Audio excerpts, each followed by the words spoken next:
14 مئی کو انتخابات کے فیصلے پر عمل درآمد ممکن نہیں، مگر یہ فیصلہ تاریخ بن چکا۔ چیف جسٹس عمر عطا بندیال کے ریمارک۔ الیکشن نظر ثانی کیس میں کہا، ہمارے کام میں دخل دینا حق میں مداخلت کرنا ہے۔ حکومت تو دروازوں پر احتجاج کر رہی تھی، کیا احتجاج کا مطلب انصاف کے معاملے میں رکاوٹ ڈالنا تھا؟ الیکشن کمیشن نے ہمیں 8 اکتوبر کی تاریخ دی، پھر کہا 9 مئی کے بعد حالات تبدیل ہو چکے۔ الیکشن کمیشن کی صلاحیت ہونی چاہیے کہ جیسے بھی حالات ہوں وہ الیکشن کے انعقاد کو یقینی بنائے۔ 90 روز میں انتخابات آئینی تقاضا ہے، دیکھنا ہے کب اور کہاں 90 روز کی مدت کو نظر انداز کیا جا سکتا ہے۔ اگر نظر انداز کیا جاتا ہے تو اس کے نتائج بھی دیکھنا ہے۔ اگر یہ معاملہ لارجر بینچ سنتا ہے تو پھر نظر ثانی پر دلائل دینا ہوں گے۔ اگر ریویو ایکٹ لاگو ہو چکا ہے تو عدالت کیسے پنجاب انتخابات کیس سنے؟ جسٹس منیب اختر کے ریمارکس۔ وکیل علی ظفر کو مخاطب کرتے ہوئے کہا کہ آپ یہ کہنا چاہتے ہیں پنجاب الیکشن کیس پرانے قانون کے تحت سنا جائے۔ اگر قانون موجودہ کیس پر لاگو نہیں ہوتا تو آپ کو ہمیں مطمئن کرنا ہوگا۔ وکیل علی ظفر بولے، عدلیہ کی آزادی سے متعلق قوانین آئینی ترمیم سے ہی بنائے جا سکتے ہیں۔ وکیل الیکشن کمیشن نے کہا کہ پنجاب انتخابات نظر ثانی کیس نیا نہیں، کیس لارجر بینچ میں جاتا ہے تو وکیل دلائل وہیں سے شروع کر سکتے ہیں۔ توشہ خانہ کی گھڑی کی جعلی رسید دینے کے الزام، چیئرمین پی ٹی آئی کے خلاف تھانہ کوہسار میں مقدمہ درج۔ چیئرمین پی ٹی آئی کے خلاف فراڈ کا مقدمہ 6 جون کو تھانہ کوہسار میں درج کیا گیا۔ فراڈ، نوسرے بازی اور ہیرا پھیری کی دفعات شامل۔ ایف آئی آر دکاندار نسیم الحق کی مدعیت میں درج کی گئی۔ مقدمے میں بشرا بی بی، زلفی بخاری، شہزاد اکبر اور فراگوگی سمیت دیگر بھی نامزد۔ کروڑوں روپے رشوت لے کر تقرر و تبادلوں کا انکشاف، اینٹی کرپشن نے عثمان بزدار اور فراگوگی کے خلاف مقدمہ درج کر لیا۔ بشرا بی بی کے بیٹے ابراہیم مانیکا سمیت 6 بیوروکریٹس بھی نامزد۔ حکام کے مطابق فراگوگی کی ہدایات پر افسران کے پرکشش عہدوں پر تقرر و تبادلے ہوئے۔ رشوت کے پیسے فراگوگی اور ابراہیم مانیکا کو بھجوائے جاتے۔ انکوائری میں 45 کروڑ روپے فراگوگی پر رشوت بھی ثابت۔ جناح ہاؤس پر حملے کا ایک اور مرکزی کردار بے نقاب، شرپسند تحریک انصاف کا سرگرم کارکن نکلا۔ ملزم عمران محبوب کو مخصوص منصوبے کے تحت جناح ہاؤس بھیجا گیا۔ مقصد شرپسند کو خفیہ ایجنسیوں کا اہلکار قرار دے کر الزام سیکیورٹی اداروں پر لگانا تھا۔ پی ٹی آئی کی جانب سے شرپسند عمران محبوب کی آڑ میں منفی پروپیگنڈا بھی کیا گیا۔ ادھر خیبر پختونخوا میں 9 اور 10 مئی کے پرتشدد واقعات میں اب تک 248 سرکاری ملازمین کی نشاندہی کی جا چکی۔ پولیس نے ملازمین کی ویڈیو، تصاویر اور دیگر شواہد متعلقہ محکموں کے حوالے کر دیے۔ ملک دشمن عناصر کا ٹرائل فوجی عدالتوں میں کیا جائے، عوام نے 9 مئی کے شرپسندوں کے خلاف سخت کارروائی کی اپیل کر دی۔ سروے میں شہریوں کا کہنا تھا شرپسند اصل میں سرحدوں کے محافظوں کے دشمن ہیں۔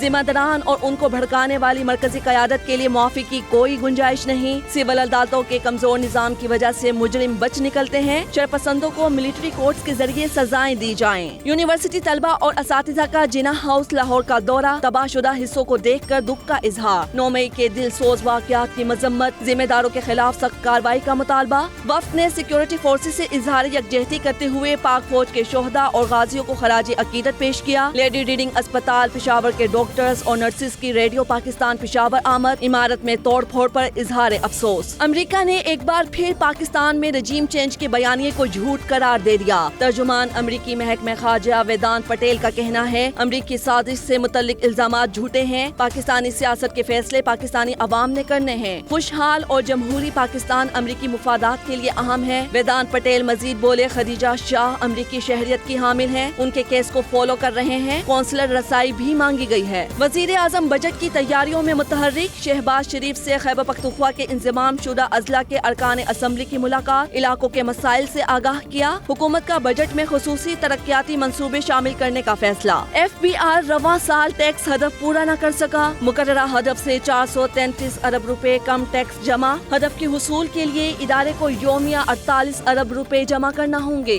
آئندہ مالی سال ٹیکس ہدف پورا کرنے کے لیے نئی انسداد اسمگلنگ پالیسی بھی تیار۔ بجٹ میں پیٹرولیم مصنوعات پر لیوی بڑھانے پر بھی غور شروع، لیوی 50 روپے سے بڑھا کر 60 روپے فی لیٹر کرنے کی تجویز۔ معاشی پالیسیاں نتیجہ خیز بنانے میں 10 سال لگیں گے، وفاقی وزیر احسن اقبال کا تقریب سے خطاب، بولے سال 13 سے 18 تک پاکستان نے غیر معمولی ترقی کا سفر طے کیا تھا۔ چین نے سی پیک کے تحت 29 ارب ڈالر کی سرمایہ کاری کی۔ وفاقی وزیر خرم دستگیر کا کہنا ہے گزشتہ حکومت کا ایجنڈا ملک کی ترقی کو روکنا تھا، مسلم لیگ نون ملک میں ترقی کا سفر دوبارہ شروع کر رہی ہے، آئندہ نسلوں کو ایک خوشحال پاکستان دے کر جائیں گے۔ وفاقی حکومت کی توانائی بچانے کے لیے دکانیں اور کمرشل ایریا رات 8 بجے بند کرنے کے فیصلے پر تاجر ناخوش، کہتے ہیں یہی وقت تو کاروبار کا ہوتا ہے۔ اس وقت مارکیٹس کیسے بند کر سکتے ہیں؟ All Pakistan restaurants, hotel and bakers association نے بھی حکومت سے فیصلہ فی الفور واپس لینے کا مطالبہ کر دیا۔ یاسمین راشد کی بریت کے خلاف پنجاب حکومت کی درخواست پر سماعت۔ لاہور ہائی کورٹ نے تفتیشی افسر سے کل مقدمے کا ریکارڈ طلب کر لیا۔ اسپیشل پروسیکیوٹر نے کہا یاسمین راشد سے موبائل فون سمیت دیگر برآمد کرنا تھی۔ ٹرائل کورٹ نے حقائق کے برعکس یاسمین راشد کو مقدمے سے ڈسچارج کیا، فیصلہ کالعدم قرار دیا جائے۔ چیئرمین پی ٹی آئی نے گوشواروں میں اثاثے چھپائے، لاڈلے سے خصوصی سلوک کی آئین و قانون میں گنجائش نہیں۔ رہنما نون لیگ محسن شاہ نواز رانجھا کی پریس کانفرنس، بولے ریفرنس الیکشن ایکٹ نہیں آرٹیکل 63(2) کے تحت دائر کیا، قانون میں کہیں نہیں لکھا کہ 120 دن گزر جائیں تو الیکشن کمیشن کارروائی نہیں کر سکتا۔ ملکی سیاست میں ایک اور سیاسی جماعت کی انٹری، جہانگیر ترین کل اپنی پارٹی کا اعلان کریں گے۔ آج بلائے گئے اجلاس میں نئی سیاسی جماعت کی تشکیل، نام اور دیگر امور کو حتمی شکل دی جائے گی۔ نااہلی کے باعث جہانگیر ترین کے پارٹی کا پیٹرن ان چیف بننے کا امکان، اون چودھری کو پارٹی کا آرگنائزر بنایا جائے گا۔ 100 کے قریب سابق ارکان قومی اور صوبائی اسمبلی ٹکٹ ہولڈرز اور رہنما نئی جماعت میں شمولیت کا اعلان کریں گے۔ چیئرمین سینٹ صادق سنجرانی کی روسی فیڈریشن کونسل کے اجلاس میں شرکت، خطاب میں کہا پاکستان اور روس کے عوام کے دہائیوں پرانے تعلقات ہیں، حکومتی سطح پر بھی تعلقات کو نئی جہت دینا چاہتے ہیں، علاقائی اور بین الاقوامی فورمز پر بھی تعاون بڑھائیں گے۔ چیئرمین سینٹ کے چیئرمین روسی ایوان ڈوما سے ملاقات، پارلیمانی رابطوں کو مزید بڑھانے پر اتفاق۔ ولوڈن نے دورہ پاکستان کی دعوت بھی قبول کر لی۔ وزیر خارجہ بلاول بھٹو کی عراق میں امام ابو حنیفہ کے روضہ مبارک پر آمد، مسجد